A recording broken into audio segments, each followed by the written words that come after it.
Bonsoir à toutes et à tous, bonsoir Alice. Bonsoir Sabrina. Merci de vous être connectés et de vous être inscrits, surtout aussi nombreux pour ce nouveau webinar, durant lequel Alice vous donnera toutes les bases pour bien démarrer votre activité en échographie pelvienne.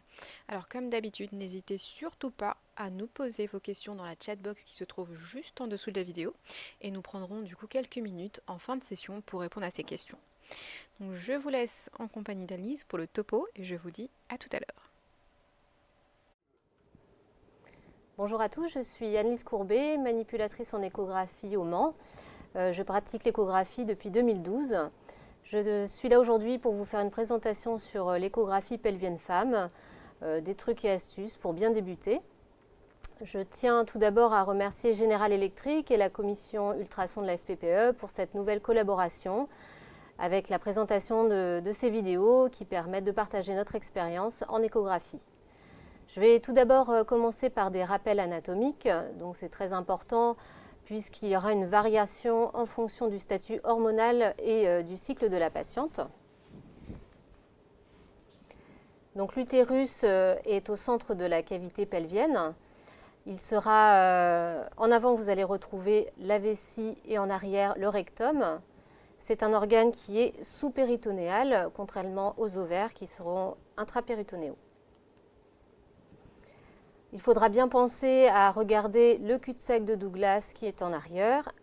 C'est le point de déclive le plus important du pelvis. On retrouvera souvent des petites lames d'épanchement physiologiques à ce niveau. Et également penser à regarder le cul-de-sac vésico-utérin en avant qui sera la localisation de certaines pathologies. Donc la position utérine va être différente en fonction de l'angle de version ou de flexion. Vous allez retrouver bien souvent un utérus en position antéversée, antéfléchie ou rétroversée, rétrofléchie. Donc l'angle de version, ça sera l'angle que fait le corps utérin avec une ligne ombilico-coccygienne. Et l'angle de flexion, ce sera l'angle entre le corps utérin et le col.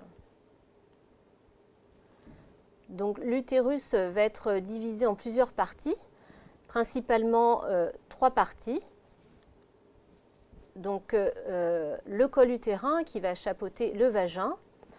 Vous retrouvez ensuite l'isthme qui est d'épaisseur plus petite, souvent aminci du fait de l'angle de version. On aura ensuite le corps utérin qui s'élargit vers sa partie distale. Et on peut également parler d'une 4e partie, le fond, qui sera utile dans la cartographie de certaines lésions. On va retrouver en périphérie la séreuse, la musculeuse qui sera le myomètre, et ensuite la partie sous-muqueuse où nous allons retrouver en intracavitaire l'endomètre qui va varier au cours du cycle, et la ligne intracavitaire que l'on verra sous forme d'une bande hyperéchogène, normalement régulière. Le col aura une morphologie cylindrique, parfois un peu plus hypoéchogène, et on distinguera l'exocole au-dessus du vagin et l'endocole juste avant l'isthme. Les dimensions utérines normales pour une femme en période d'activité génitale vont varier de 6 à 9 cm suivant la parité. L'aspect de l'endomètre sera différent chez une femme en activité génitale ou ménopausée. Vous pouvez voir sur la diapositive de gauche l'aspect typique d'un endomètre qui va avoir une épaisseur qui va varier de 4 à 14 mm chez une patiente en activité génitale, et à droite une patiente ménopausée qui doit avoir un endomètre atrophique inférieur à 5 mm. Attention, vous pouvez avoir des patientes ménopausées, mais sous traitement hormonal de substitution. Donc il faudra bien prendre cet élément en compte, car vous allez bien souvent retrouver un endomètre un peu plus épais, qui peut être accepté jusqu'à 7 mm d'épaisseur. En fonction du cycle, donc la première partie en phase menstruelle de J1 à J5, donc vous allez retrouver un endomètre plutôt mince, hyperéchogène, avec parfois quelques caillots au niveau de la ligne cavitaire sous forme d'image hypoéchogène. La phase proliférative de J5 à J12, donc l'endomètre va s'épaissir progressivement sous forme de 2 bandes hypoécogènes de part et d'autre de la ligne cavitaire. Son épaisseur sera comprise entre 5 et 10 mm. En phase périovulatoire, l'endomètre prendra un aspect globalement hypoécogène de J12 à J16 et en post-ovulatoire, donc la phase sécrétoire ou lutéale de J16 à J28, il va continuer de s'épaissir et prendre un aspect global hyperécogène. Donc attention, en fonction de l'indication, l'examen sera réalisé plus ou moins en début ou en fin de cycle. Pour exemple, un polype hyperécogène sera plus facilement visible en première partie de cycle et un myome hypoécogène qui va être sous-muqueux, donc qui va déborder ou être dans la cavité utérine, sera plus facilement visible en deuxième partie de cycle. Une petite parenthèse sur le dispositif intra-utérin, parce que c'est quelque chose que vous allez assez retrouver de manière régulière chez une femme en activité génitale. Donc là, vous voyez un DIU au cuivre qui est très réfléchissant, avec les artefacts de bord que vous voyez de chaque côté de la tige. Donc on le repère en coupe sagittale et en coupe axiale. Donc sur la coupe axiale, on verra les 2 ailettes du stérilet qui sont perpendiculaires à la tige principale horizontale. Voilà, vous avez 2 mesures qui peuvent être prises. Donc soit le fond cavitaire, donc la distalité de la tige du DIU jusqu'au fond de la cavité utérine qui doit être inférieure à 1 cm, ou alors la distalité du DIU avec le fond utérin qui sera inférieure à 2 cm. Attention, si vous avez un myome au niveau du fond utérin, bien sûr cette valeur sera faussée, donc ne pas hésiter dans ces cas-là à donner la distance avec le fond cavitaire. La trompe, je ne vais pas m'étendre sur le sujet, alors elle n'est pas visible à l'état normal, mais lorsqu'elle est pathologique, vous la retrouverez facilement sous forme d'une image tubulée anéchogène. On peut voir éventuellement sa partie isthmique en coupe axiale, comme vous le voyez là sur la diapositive de droite. Ça permet de suivre un petit peu le départ de son trajet et orienter sur la position des ovaires. Donc les ovaires, de part et d'autre de l'utérus, vont se retrouver en dedans des vaisseaux iliaques. Ce sont des ovoïdes. Ils seront plus ou moins hypoécogènes avec des follicules anéchogènes qui faciliteront leur repérage. Vous allez retrouver la médullaire centrale qui sera appelée le stroma et les follicules plus ou moins périphériques. Sa distance chez une patiente, son plus grand axe chez une patiente en activité génitale, on peut accepter jusqu'à 4 cm de grand axe. Bien sûr, c'est à intégrer en fonction de la phase du cycle. Si vous avez un gros follicule dominant ou plusieurs follicules, ça peut majorer la taille de l'ovaire. Donc il faut que ce soit intégré à la période du cycle. Sa surface sera inférieure à 6 cm² et son volume à 10 cc. Un petit rappel mémotechnique du professeur Bazot, 2, 4, 6, 8, 10, 20. Ça vous donne les mesures que l'on va retrouver communément. 2 cm pour la mesure du grand axe des ovaires prépubères ou post-ménopausiques. 4 cm le grand axe maximal par ovaire.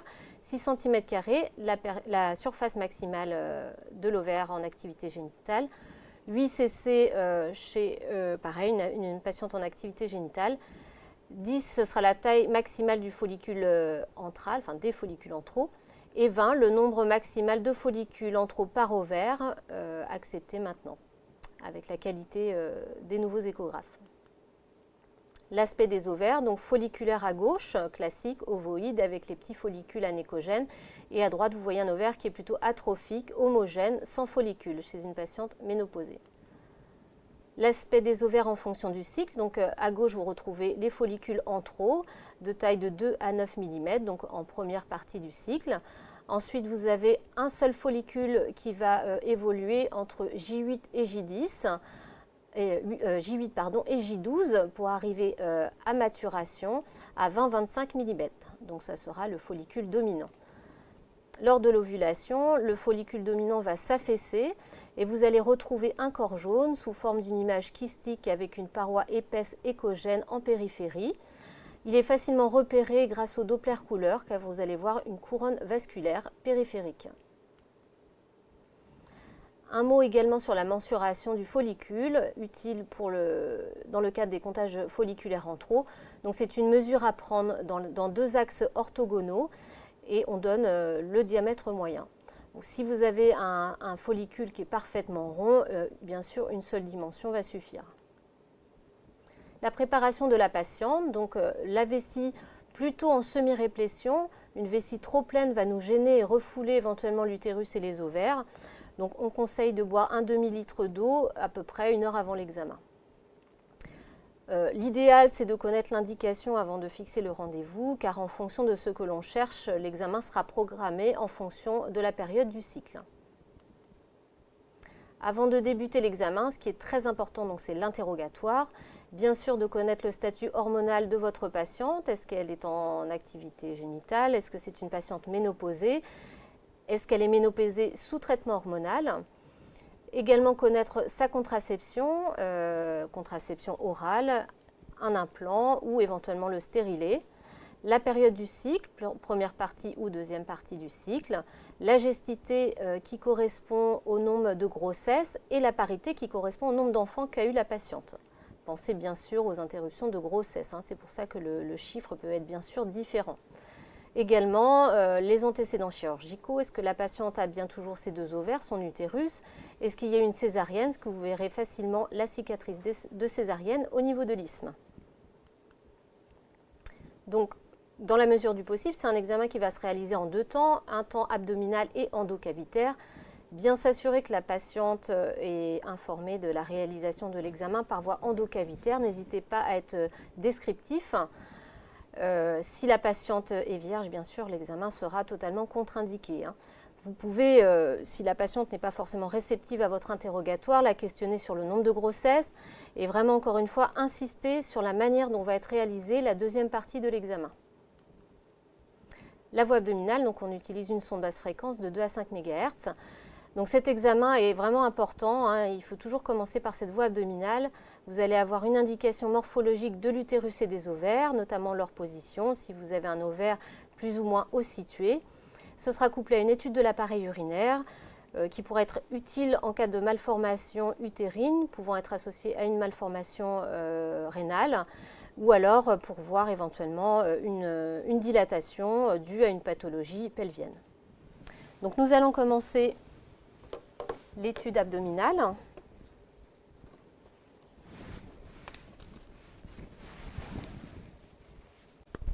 Donc la patiente est en décubitus dorsal, la vessie en réplétion. Donc je vais commencer par une coupe axiale. Alors, dans un premier temps, pour balayer la vessie, de haut en bas, de bas en haut, en sortant toujours bien de l'organe, très important.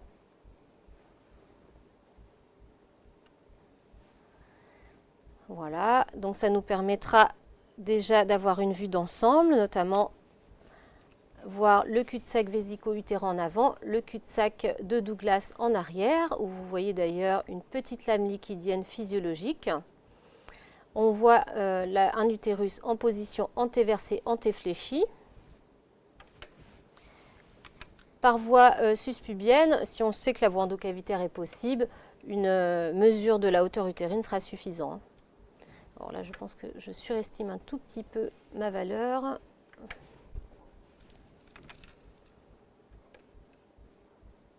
Voilà, donc là, 8 cm chez cette patiente multipare. Alors, j'en profite, on voit tout de suite qu'il y a un stérilet, donc structure linéaire hyperéchogène, très réfléchissante. Donc, je vous remontre pour la mesure, la distalité du stérilet avec le fond cavitaire, ou alors la distalité avec le fond utérin. En coupe axiale, donc je tourne bien sûr ma sonde à 90 degrés, on peut visualiser facilement les ailettes du stérilet de part et d'autre ici de la tige principale. Donc c'est important de bien le visualiser dans les deux sens pour être sûr qu'il n'y ait pas un caractère éventuellement transfixant au niveau du myomètre. Donc je reviens sur ma coupe sagittale. On peut également repérer l'endomètre ici, qui peut être mesuré si on n'a pas de voie endocavitaire ensuite possible. Le vagin, il va être plus facilement visible hein, par voie suspubienne. Donc on le voit ici sous forme de 2 bandes échogènes avec une ligne centrale hyper échogène. Donc ça peut être intéressant à visualiser. On peut toujours retrouver quelques petites images un peu différentes de la normale. Voilà, on repère là assez bien le col avec l'exocole ici et l'endocole qui sera juste avant l'isthme. En coupe sagittale, donc je bec ma sonde, enfin en coupe axiale, pardon, je bec ma sonde un petit peu sur la droite et là on va retrouver donc l'ovaire. Alors on va zoomer l'image. Donc toujours essayer de bien mettre au centre hein, de votre écran l'image que vous regardez, que ce soit pour une étude optimale pour vous et également pour le correspondant. Donc par voie suspubienne, on peut mesurer éventuellement le grand axe si vous savez que la voie endocavitaire est possible. Donc on retrouve hein, cette image ovoïde avec les petits follicules anéchogènes. Hein. Donc bien balayer l'organe de haut en bas. Et puis vous pouvez orienter votre sonde à 90 degrés. Là vous voyez, je retrouve le grand axe de l'ovaire. Hein. Alors, on peut retrouver un petit peu de liquide hein, autour de l'ovaire en périovulatoire, hein, tout à fait normal. Hein. Après, je bec ma sonde sur la gauche. Alors, on va avoir un ovaire gauche qui est un tout petit peu plus superficiel. Hein, donc, je diminue ma profondeur. Je vais augmenter un tout petit peu le gain général. Donc là, on est en deuxième partie de cycle. On a vu que l'endomètre était assez épais, hyper échogène. Donc là, vous retrouvez l'ovaire gauche ici. Alors lui, il est un peu plus accolé à l'utérus. Hein. Donc vous voyez, la position peut être un petit peu différente. Si vous ne retrouvez pas tout de suite votre ovaire, pensez aussi à regarder au niveau rétro-utérin. Hein. Il peut facilement se retrouver en arrière ou à balayer votre utérus un petit peu plus haut, en dedans des vaisseaux, pour retrouver un ovaire assez haut situé. Donc là, ce qui est intéressant là, sur notre mannequin, c'est qu'on va retrouver une image de corps jaune. Voilà, donc cette image arrondie, alors la définition de l'image est forcément moins bonne que par voie endocavitaire, mais on voit une image arrondie, assez échogène en périphérie. Et donc grâce au Doppler couleur, on va pouvoir retrouver normalement la couronne vasculaire. Bon, là,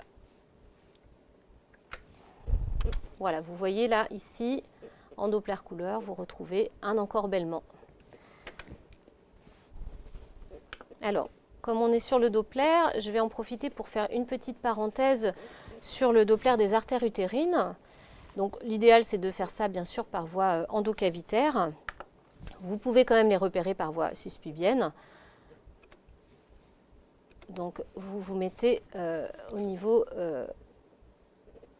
des cornes utérines, au-dessus de l'isthme.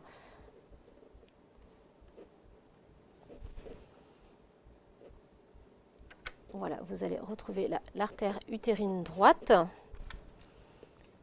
qui est ici, là, avec l'artère descendante codée en rouge et l'artère ascendante codée en bleu. Vous avez vraiment cet aspect typique de la crosse utérine. Hein. Donc en Doppler pulsé, pardon, on va faire un tir Doppler.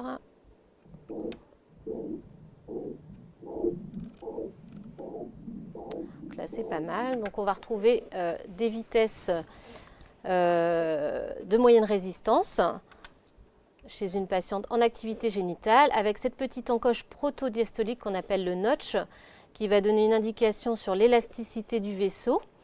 Vous allez retrouver toujours une diastole continue qui va être inférieure à la moitié des vitesses systoliques maximales et cette diastole va traduire l'imprégnation œstrogénique de la patiente.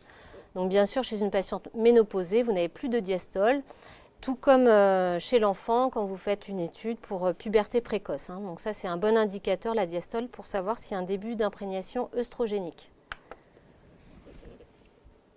Voilà, donc une fois que vous avez bien balayé en coupe axiale et sagittale, donc n'hésitez pas encore une fois à bien remonter au niveau du pelvis si vous avez des ovaires haut situés.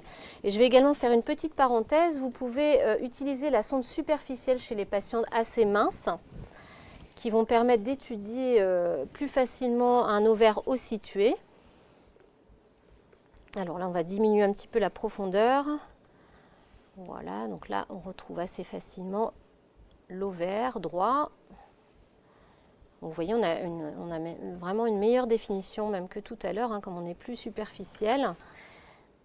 Donc ça peut être un complément intéressant quand on sait que la patiente ne peut pas avoir un examen endocavitaire. Hein.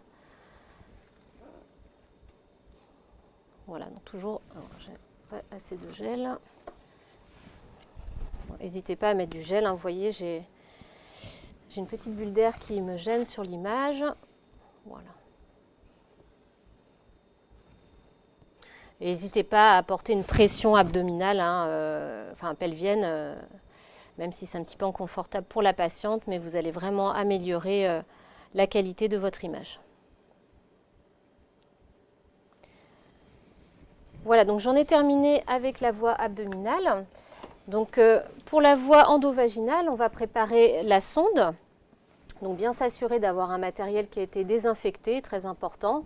Encore une fois, j'insiste, hein, bien expliquer à la patiente la réalisation de l'examen.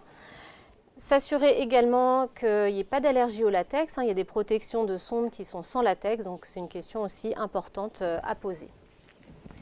Donc vous utilisez une protection stérile. Donc vous dépliez un petit peu la protection. Toujours ajouter du gel à l'intérieur de la protection et bien sûr sur la protection. Alors, je vais essayer de me mettre en face de vous pour bien vous montrer. Voilà, donc vous chapeautez bien le haut de la sonde, vous dépliez tranquillement la protection pour ne pas la déchirer. Voilà, j'espère que vous me voyez bien. Voilà, donc bien s'assurer hein, qu'il n'y ait pas du tout de déchirure sur votre protection, sachant que la majeure partie du temps, quand vous avez une déchirure, c'est souvent à la préparation de la sonde. Hein. Vous avez quand même assez rarement de déchirure de votre protection pendant l'examen. S'assurer qu'il n'y ait pas de bulle d'air. Et puis bien sûr, on va ajouter le gel sur la sonde qui va faciliter son introduction. Avant de passer à la présentation par voie endocavitaire, je vais vous montrer la position d'installation pour la patiente. Donc, elle sera en décubitus dorsal, les genoux repliés sur la table, voilà comme ceci. Et on va lui demander de serrer les deux poings pour les mettre sous le bassin, voilà, de manière à faciliter votre examen. Vous aurez un angle avec votre bras qui permettra de becquer plus facilement votre sonde. Si vous avez un coussin, n'hésitez pas à le mettre à la place des poings, ce sera plus confortable pour votre patiente. Et également dans certains centres, l'idéal c'est d'avoir des tables avec des étriers qui facilitent l'examen pour tout le monde. Voilà, donc nous allons passer à la voie endocavitaire sur le fantôme prêté par General Electric. Nous allons passer à la deuxième partie de l'examen par voie endocavitaire. Donc on utilise une sonde de haute fréquence entre 5 et 8 MHz. Donc la patiente aura vidé sa vessie. Il est très important donc de lui expliquer l'examen avant de commencer et surtout de respecter la pudeur de la patiente. Donc vous pouvez utiliser un drap pour couvrir le pelvis éventuellement. Voilà, souvent ça facilite et la patiente sera plus décontractée. Donc pour les besoins de l'examen, là bien sûr je vais retirer le papier. Donc ma sonde est préparée avec la protection stérile. Donc vous n'avez pas besoin de toucher avec la seconde main au pelvis de la patiente. Vous introduisez simplement la sonde hein, sans écarter les lèvres. Vous n'avez pas besoin, sachant que vous avez mis du gel sur la protection stérile. Alors, vous allez rentrer doucement la sonde. Donc tranquillement. Hein. Alors là, on ne le voit pas bien parce que c'est un fantôme, mais comme ça vous permettra de bien voir la paroi vaginale. Alors, moi, je travaille dans ce sens-là, avec la sonde en haut de l'écran. Par convention, on peut travailler en sens inverse, en position anatomique, donc c'est-à-dire avec une coupe utérine en sagittale, comme sur une coupe d'IRM.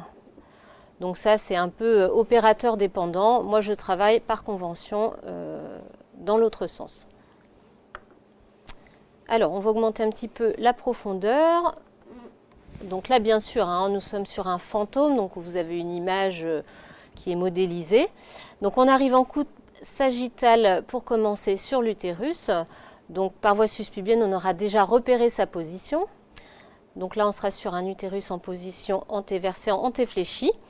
On va commencer la biométrie utérine par la hauteur de l'utérus, donc sur cette coupe longitudinale. Alors, si vous avez un utérus relativement rectiligne, sans angle de flexion et de version trop important, vous pouvez utiliser la droite qui va prendre le fond utérin jusqu'au col. Voilà, comme ceci. Mais l'idéal, quand vous avez un utérus avec un angle de flexion plus marqué, on utilise une distance courbe qui va permettre vraiment de bien épouser le corps, le col de l'utérus, et vous aurez vraiment une valeur correspondant à la hauteur utérine. Voilà, on va retirer la mesure. Donc, vous voyez la position de ma main. Donc, alors, pas hésiter à becquer votre sonde en fonction de l'inclinaison de l'utérus. Donc, en coupe sagittale, hein, si vous avez un utérus très antéversé, pas hésiter à baisser un petit peu votre sonde. On aperçoit d'ailleurs la vessie en avant. Ou si votre utérus est plutôt orienté en arrière, pas hésiter à remonter le poignet pour visualiser un peu mieux la partie postérieure.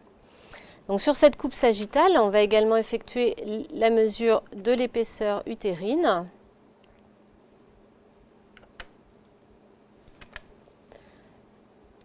Donc perpendiculaire à la cavité utérine, comme ceci.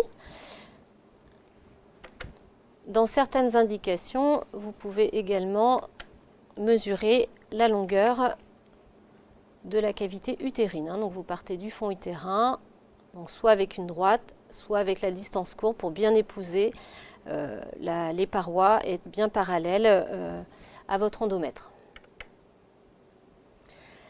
Ensuite, pour mesurer la largeur, donc je vais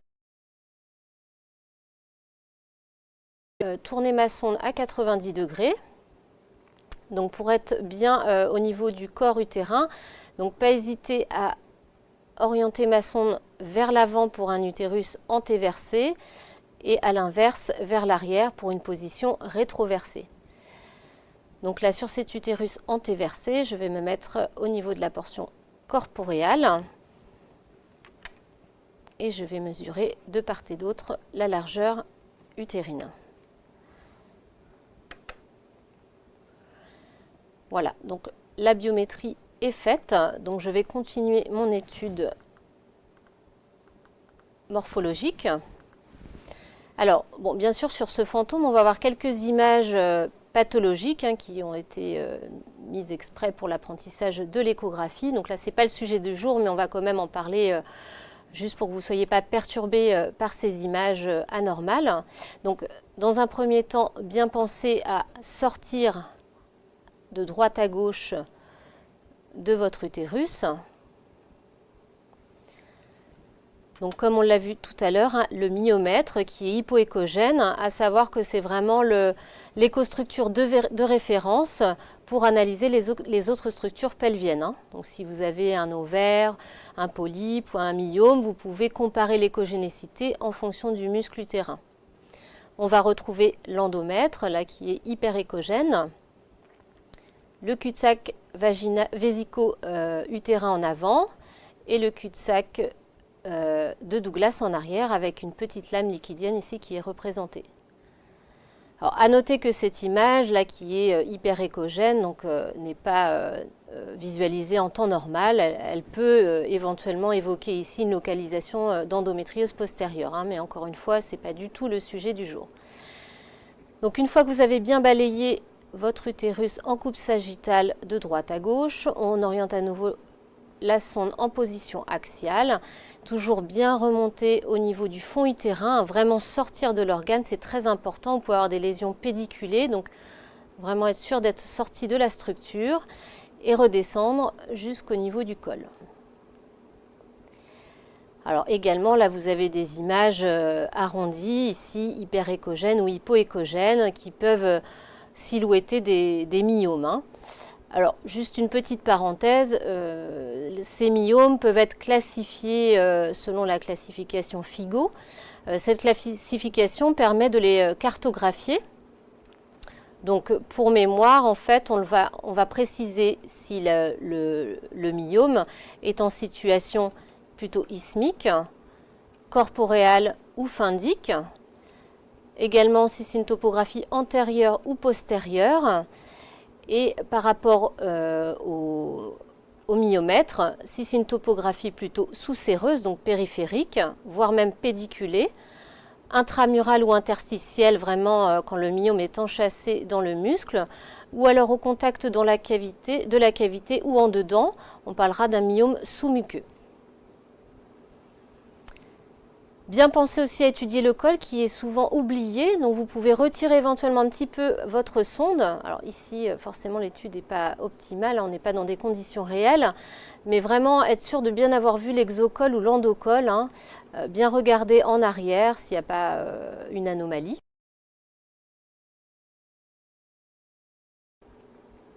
Voilà, donc toujours être sûr de tout avoir exploré dans son ensemble.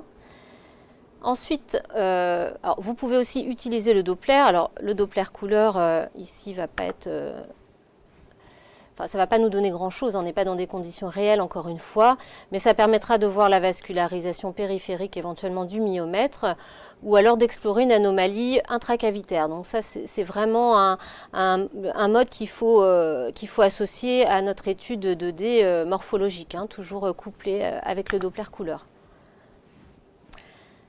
Ensuite, on va passer aux ovaires. Donc, moi, je repère plutôt les ovaires donc, sur une coupe axiale.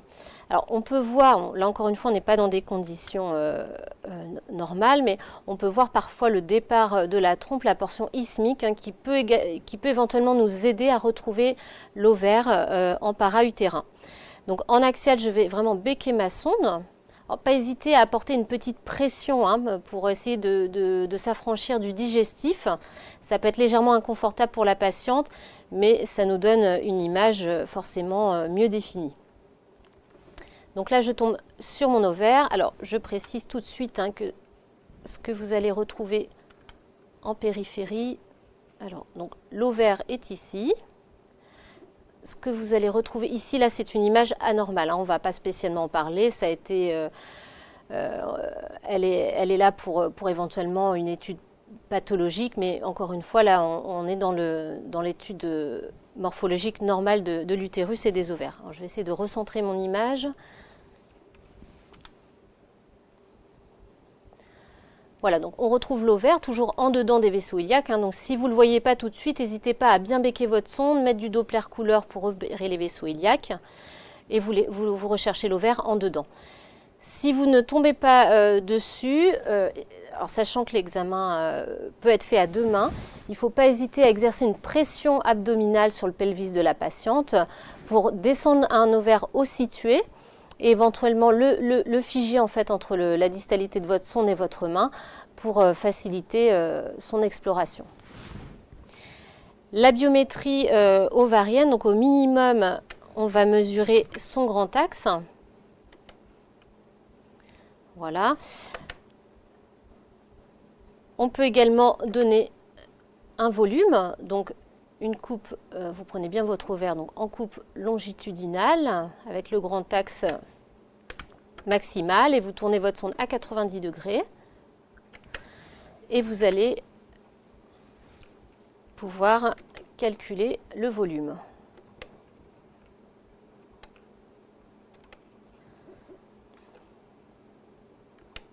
Voilà, ici qui fait 8 cc, donc qui est normal. On va pouvoir également donner une surface, alors, qui est souvent le plus reproductible. Donc vous cherchez la coupe longitudinale où vous avez le plus grand axe de l'ovaire et vous allez pouvoir effectuer avec le mode ellipse la surface ovarienne. Donc vous adaptez votre ellipse à la morphologie ovarienne. Voilà, donc ici on est à 5 cm², donc ça doit être inférieur à 6 cm². Donc pareil, toujours bien explorer votre ovaire, entrer et sortir de l'organe, très important. Vous allez repérer les petits follicules en trop habituels. voilà, ici. Vous pouvez avoir en post-ovulation un petit épanchement au niveau de la fossette ovarienne qui va être normal suite à l'ovulation.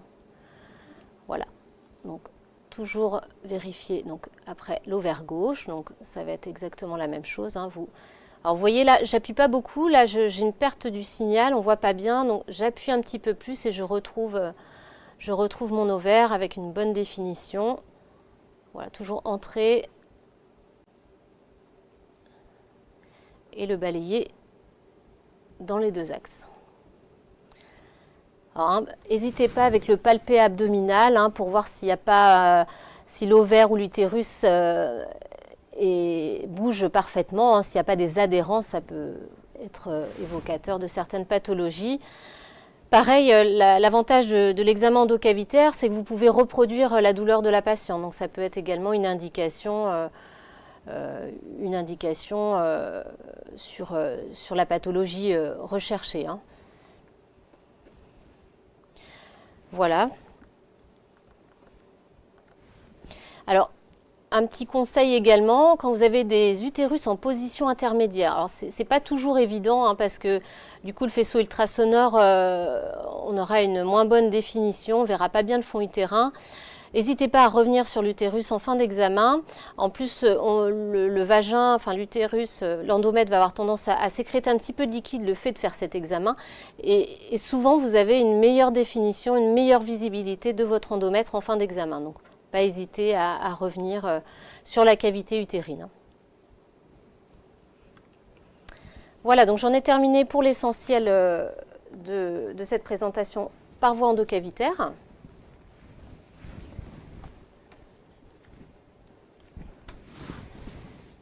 Donc je tiens à remercier encore une fois General Electric pour leur collaboration, la commission ultrason de la FPPE. Je remercie également l'ensemble des radiologues du groupe Menimage Santé qui m'ont formé, le docteur Rabi qui a validé cette présentation et également le docteur Tissot Marie-Agnès qui a participé à ma formation en échographie pelvienne. Je vous remercie de votre attention. Merci beaucoup Agnès en tout cas pour ce topo qui est très instructif et vraiment des plus complets et qui a généré vraiment un certain nombre de questions. Donc avant même de passer aux questions, je crois que tu avais une petite précision à refaire sur ton topo. Oui Sabrina, effectivement je n'ai pas reprécisé par voie endocavitaire la mesure de l'endomètre. Donc ça s'effectue sur une coupe sagittale de bord à bord au niveau de l'endomètre. Voilà, et non sur une coupe axiale, toujours en sagittale. Bon, parfait. Il est encore plus complet du coup maintenant. Et je te propose de passer aux questions. La première question, qui est assez simple et tu vas pouvoir y répondre de manière effectivement facile. Peut-on faire une échographie endovaginale durant les règles? Alors oui, tout à fait Sabrina, ça pose pas de problème sauf si on a un refus de la part de la patiente. Après, en fonction de l'indication, ce ne sera pas la période la plus favorable pour faire l'examen, mais ça ne contradict absolument pas la réalisation de l'examen. D'accord. Je te remercie. Une question aussi un petit peu sur la partie un peu plus technique. Quelle est la durée moyenne d'un examen, donc par voie d'un bon examen, par voie suspubienne et endocavitaire? Donc ça, c'est la première partie de la question. Alors, je dirais qu'en moyenne, on va passer un bon quart d'heure sur un examen. Après, tout dépend aussi de l'indication. On va passer plus de temps sur des recherches, par exemple, d'endométriose. Si c'est un examen uniquement par voie suspubienne, l'examen sera forcément plus court. Mais je dirais qu'en moyenne, il faut un bon quart d'heure pour un examen de qualité. Je te rejoins effectivement là-dessus. Et la deuxième partie, donc du coup, du même contact, c'est faites-vous aussi les surveillances de PMA? Alors oui, tout à fait. On fait les monitorages folliculaires. C'est des examens facilement reproductibles. Donc oui, c'est pour l'échographie d'acquisition, c'est tout à fait indiqué. D'accord. Et du coup, il y a une période plus spécifique du cycle pour lequel tu fais justement ces monitorages? Alors pour le comptage des follicules en trop, ça va être réalisé dans les 5 premiers jours du cycle. Et après, pour ce qui est du monitorage d'ovulation, on va avoir une demande de la part du prescripteur à effectuer tous les 2 jours en fonction d'une période donnée. D'accord.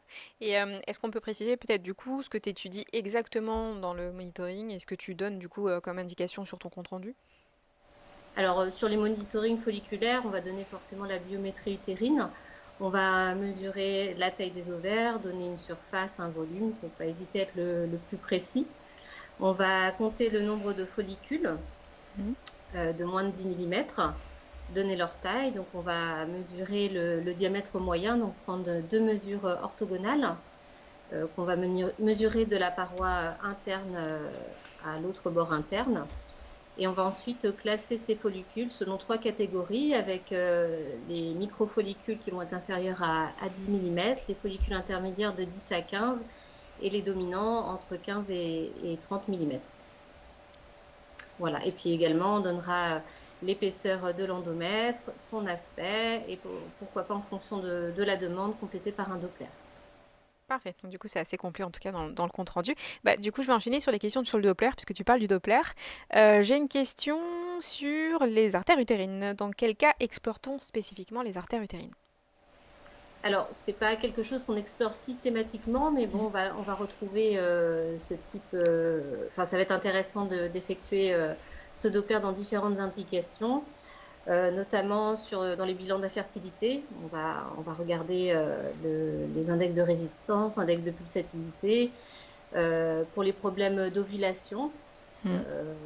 Voilà, qui vont nous donner aussi des renseignements sur les index de résistance.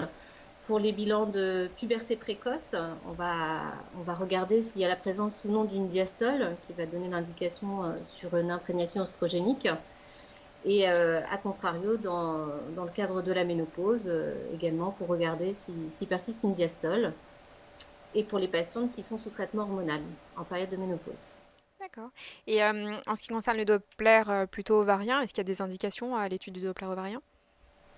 Alors, c'est un Doppler qui va être effectué au niveau du stroma ovarien parce que comme il y a une double artère ovarienne, ça va être assez difficile à détecter.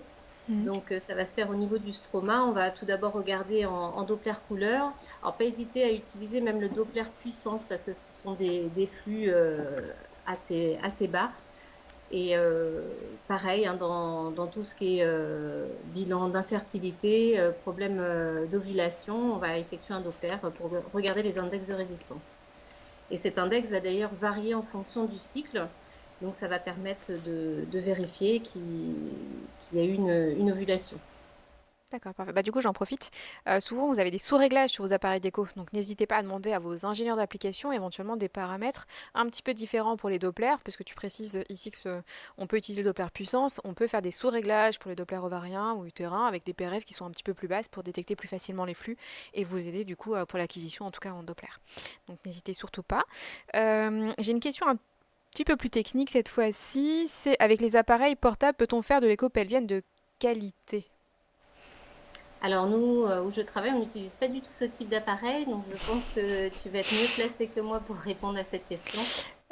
Oui, alors je dirais qu'il y a deux choses. Il faut différencier l'ultra portable du portable. L'ultra portable, pour l'instant, en tout cas à ma connaissance, on ne connecte pas des sondes endocavitaires, donc on pourra se contenter uniquement d'un examen suspivien qui n'est pas l'idéal pour une étude complète, en tout cas du pelvis féminin.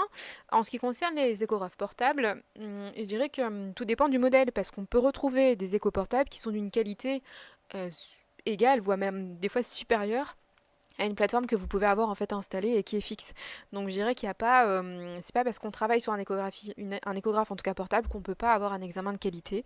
Et je dirais qu'au-delà, en plus de l'échographe, il y a surtout une bonne expertise de l'échographiste et donc du coup de vous qui joue sur la qualité de l'examen en tout cas endocavitaire. Donc en tout cas pas de souci si vous êtes ou si vous utilisez un échographe portable, vous pouvez aussi réaliser un examen de qualité à mon sens. J'ai ensuite des questions. Alors, il y a les mesures de l'endomètre selon le cycle. Pour moi, tu l'as un peu évoqué déjà.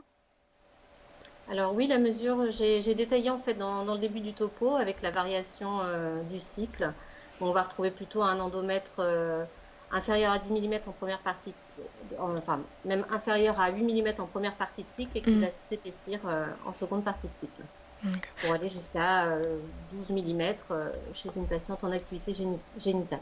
ouais, parfait. Et au pire des cas, on vous invitera à regarder le replay, puisque du coup, tu avais bien décrit en imagerie ce que ça pouvait donner. J'ai une Juste une question. petite parenthèse, je ne sais pas si j'en ai parlé dans le topo, mais si vous avez une petite plage liquidienne au sein de l'endomètre, quand vous Hmm. faites votre mesure, surtout, il faut s'en affranchir. Il faut vraiment mesurer uniquement l'endomètre. D'accord, Et merci. c'est important, notamment chez les patientes ménopausées. Ok, merci Annelise. Eh ben, j'ai une même mesure, alors, quelle est la mesure de l'utérus prépubère? Est-ce que tu as une réponse à cette Alors oui, question? il faut qu'il soit inférieur à 3 cm. Et ce qui est important aussi, c'est qu'il ait un aspect filiforme. Il faut que l'épaisseur du col soit inférieure au corps. Et pareil, c'est une mesure qui va s'effectuer en coupe sagittale.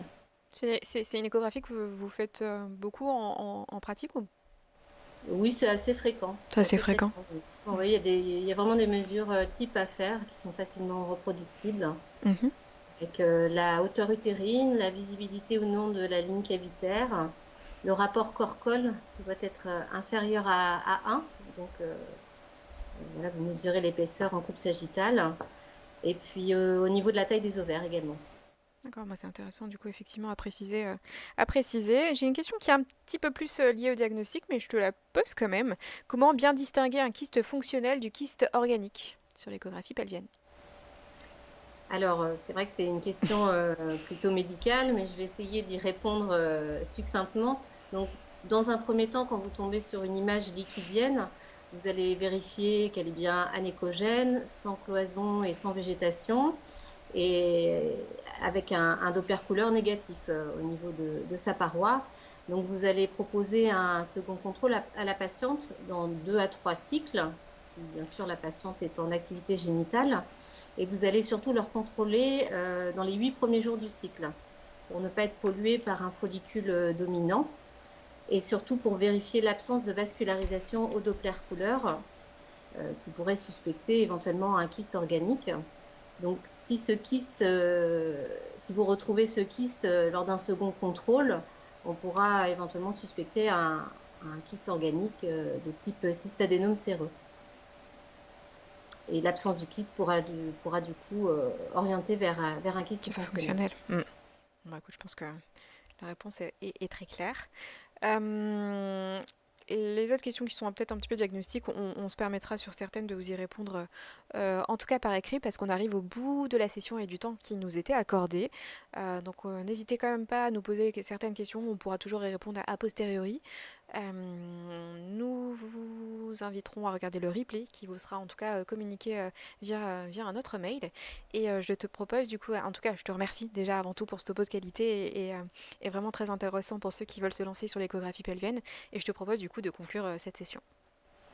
Eh ben, merci à toi, Sabrina, encore une fois. Je remercie General Electric pour leur collaboration sur ces webinaires, ainsi que mes collègues de la commission Ultrason pour leur investissement au quotidien et Mhm. futur. Il y aura un prochain webinaire d'organiser le 3 mai sur l'appareil urinaire.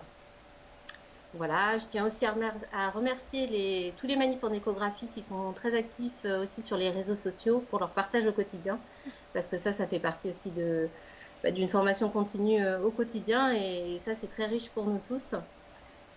Et je vais faire un rappel aussi sur les futures journées scientifiques qui auront lieu à Nancy. La commission Ultrason avec l'AFPPE organise des ateliers d'échographie le vendredi 13 mai.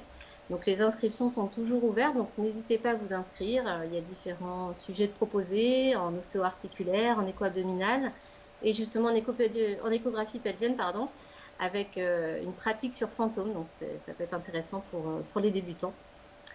Voilà, c'est à peu près tout. Parfait. Je te laisse le mot de la Merci fin. Sabrina. Avec grand Eh bien, plaisir. merci à tous. À bientôt. À bientôt.